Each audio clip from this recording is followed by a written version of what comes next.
পশ্চিমবঙ্গে কলকাতায় কি অঘটন ঘটিল, সেই ঘটনায় সারা বিশ্ব কাঁপিয়ে দিল। হাইরে পাষাণ মানুষ বুঝি আজও আছে এই দুনিয়ায়।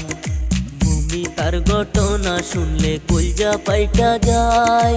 18 জন মানুষ মিলে একলা তারে দর্শন কইরা যায়। একলা ঘরে শিকার হয়ে কান্দে হায়রে হায়। চিৎকার করে কান্না করলেও কান্না শোনার মতো কেহ নাই। হাতে পায়ে দড়ি দিয়া শক্ত করে বেঁধে, হায়রে মানুষ পাষাণ তোমরা এ কি করিলে। পাগল হইয়া চিৎকার করে তবু রেহাই দিলা না তারে।